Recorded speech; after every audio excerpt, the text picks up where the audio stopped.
वंदे मातरम।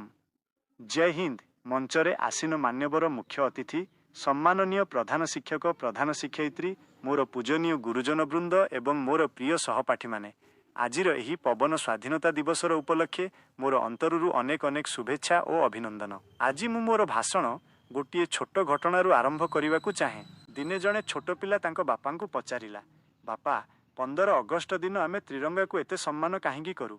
बापा हसी कहले, पुओ, त्रिरंगा केवल 3टी रंगर कपड़ा नुहे, यह पछरे अछि लक्ष लक्ष भारतीयों स्वप्न, संघर्ष और बलिदान। सांग माने एही छोट कथाटी मते भाबिबाकू बाध्य करे।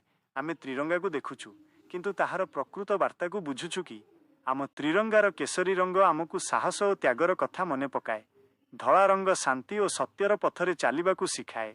सबुज रंग आम देशर समृद्धि और सबुज भविष्यतर स्वप्न देखाए। आउ मझिरे थिबा अशोक चक्र आमको जेपरी कहूछि, थमी जा नहीं, आगको बढ़ी चल। आज आमे स्वाधीन, आमे स्कूल जाई पारुछु, निज स्वप्न देखि पारुछु, निज भविष्यत गढ़ी पारुछु। किंतु एही स्वाधीनता आमको सहजरे मिली नथिला।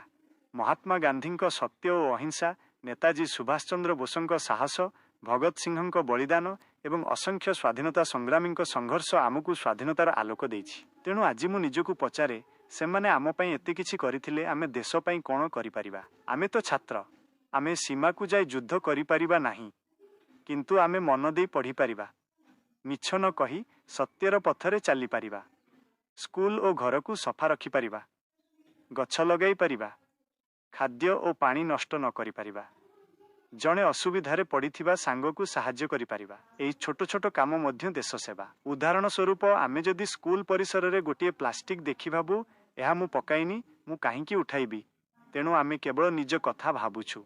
किंतु जदि आमे भाबू एहा मो स्कूल, एहाकू सफा रखिबा मोर मध्य दायित्व एवं सेहिटी को उठाइरे पकाऊ, सेही मुहूर्तरू दायित्ववान नागरिकता आरंभ हुए। सांग माने, देश बदलाइबा पूर्वरू आमको निजको बदलाइबाकू पड़िबो।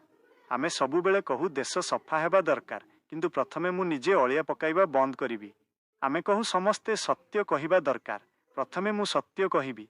आमे कहू समस्ते शिक्षित हेबा दरकार, प्रथमे मु मन देई पढ़िबी एवं मो सांग को मध्य पढ़िबारे साहाय्य करिबी। कारण परिवर्तन अन्य ठारू नुहे, निज ठारू आरंभ हुए। मोर प्रिय सांग माने, आज आम हातरे बंधुक नहीं, कलम अछि। आम पाखरे बड़ पद नहीं, बड़ स्वप्न अछि। आम पाखरे बहुत धन नहीं, किंतु शिखिबार सुजोग अछि। एही कलम, एही स्वप्न और एही शिक्षा ही दिने आम भारतर भविष्यत गढ़िब। तेणु आज एही त्रिरंगा तले आसंतु आमे प्रतिज्ञा करिबा, मु मो देश को केवल शब्दरे भल पाइबी नहीं, मोर कामरे मोर देश प्रेम प्रमाण करिबी। मु भल पढ़िबी, मु सत्य कहिबी, मु परिवेश को सुरक्षा करिबी, मु मोर माता पिता और गुरुजन को सम्मान करिबी, मु जने भल मनीष एवं दायित्ववान भारतीय हेबी। शेषरे मु केवल एतिकी कहिबी, त्रिरंगा आकाशरे उच्चरे उडुछि, आमर स्वप्न मध्य सेतिकी उच्च हेउ। देश आमको परिचय देइछि, एबे आमर काम निज कर्मरे देश को गौरव देबा। मो भारत मो गर्व, मो त्रिरंगा मो सम्मान। भारत माता की जय। वंदे मातरम। जय हिंद,